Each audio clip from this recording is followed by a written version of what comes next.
Hello दोस्तों, इस video में हम लोग देखेंगे कि किसी भी समीकरण में आपको यदि किसी भी चर का मान दिया है कि आप इस समीकरण में रखिए और किसी जैसे इसमें दिया है p का मान निकालिए, तो आप ये कैसे करेंगे।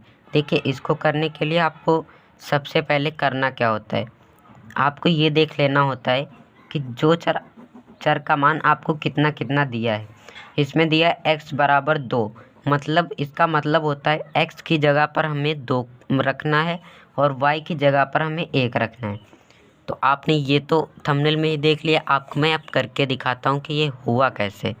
देखिए, सबसे पहले आपको लिखा है निम्न समीकरण में x बराबर 2। निम्न मतलब होता है नीचे, नीचे के समीकरण में x बराबर 2 और y बराबर 1 रख कर p का मान, ये जो p है इसका मान ज्ञात करना है। तो देखिए, x बराबर 2 मतलब होता है x की जगह पर इस समीकरण में x जहाँ लिखा है वहाँ पर आपको 2 रखना होता है और y जहाँ लिखा है वहाँ 1 रखना होता है। तब हमें p का मान ऑटोमेटिक आ जाएगा। क्यों आ जाएगा? क्योंकि सब अचर मतलब सभी गिनती हो जाएंगी। उसी प्रकार हम इसमें रख के दिखाएंगे। तो सबसे पहले मैं आपको इसमें रख के दिखाता हूँ कि कैसे होगा।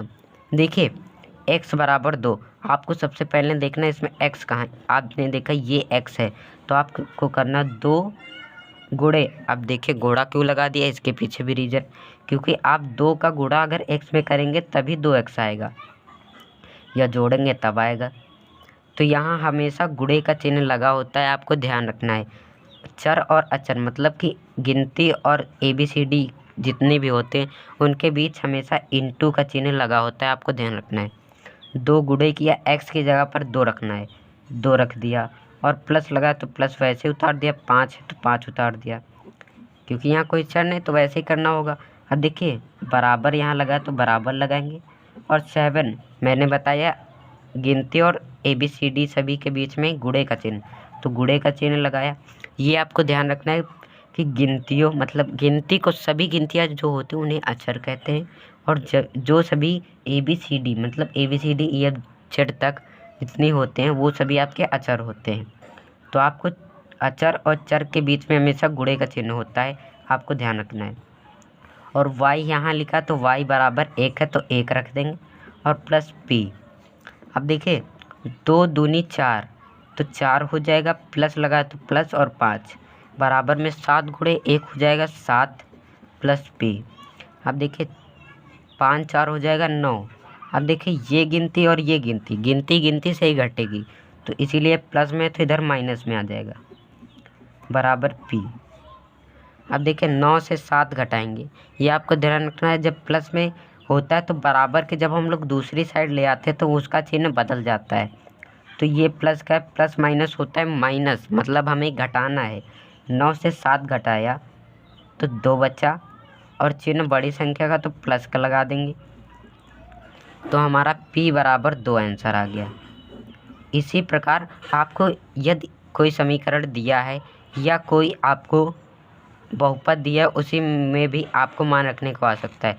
जैसे 2x + 5, इसमें आपको कभी कभार कह देगा x का मान रख के आंसर निकालिए, तो आपको ऐसे ही निकाल लेना है। सिंपली आपको मान रख देना, आप जानते हैं इंटू होता है इनके बीच में, तो 2 गुणे 2 + 5 कर लेंगे, आंसर आ जाएगा। सिंपली आपको यही करना होता है। अब देखिए, इसमें भी हमें y बराबर 1 रखना है और x बराबर 2, तो हम करेंगे 9 गुणे y बराबर रखना है 1, तो y की जगह पर 1 रखेंगे बराबर। अब ये गुणा क्यों लगाया, क्योंकि मैंने बताया अचर और चर के बीच में हमेशा गुणाई का चिन्ह ही हम लोग कहते हैं। अब देखिए, 3 गुणे x बराबर 2 है तो 2 रखा और प्लस 5p। अब 9 91 9 हो जाएगा, 3 दूनी 6 प्लस 5p। देखिए, ये 5 और p एक ही में जुड़े हैं, तो हमें इनसे थोड़ा सा भी मतलब नहीं रखना है। हमें पहले गिनती को घटा लेना है। ये प्लस में है तो इधर माइनस में आ जाएगी, 9 - 6 बराबर 5p, तो 9 से 6 जाएगा तो आपका 3 बचेगा, 3 बराबर 5p। अब देखिए, मैंने बताया कि अचर और चर के बीच में हमेशा इंटू, तो 5 × p है तो 5 को ये इंटू में है, गुणे में होता है तो भाग में आ जाता है, ये आपको ध्यान रखना है। 3/5 बराबर p। तो देखिए इसमें भी p का मान आ गया। तो सिंपल है ना आपको निकालना। इसमें आपको ऐसे ही करना होता है, एकदम इजी होता है। मैं आपको कुछ और रख के दिखा देता हूँ। 3x² + 5 में अब इसका कैसे निकलेगा देखिए। हम एक करेंगे, ये पेन चल ही नहीं रहा है तो मैं आपको इसी पेन से बता देता हूँ कि कैसे होगा। देखिए 3 रखना है और आप जानते हैं इनके बीच में इंटू, तो इंटू। अब x² का मतलब है x की जगह पर 2 रखना है और स्क्वायर लगाता है तो स्क्वायर लगा देना है +5। अब 3 गुणे और 2 का स्क्वायर होता है, 2 के स्क्वायर का मतलब होता है 2 गुणे 2 तो होता है 4 और +5। 3 चौक 12 +5, 12 + 5 हो जाता है आपका 17। तो आपका 17 इसको हल करके आ जाएगा। तो आई होप आपको ये समझ में आ गया होगा। देखिए मैंने आपको ये बता दिया कि कैसे इसको करना है। अब आप लोग इसको स्क्रीनशॉट करके इसका एक बार अपने आप से प्रैक्टिस कर लीजिएगा। आपको एकदम इजी वे में कर पाएंगे और इसी तरह के कितने भी आप सवाल कर पाएंगे। तो आपको अगर वीडियो अच्छा लगा है तो आप वीडियो को लाइक कर सकते हैं और चैनल को भी सब्सक्राइब कर सकते हैं। धन्यवाद।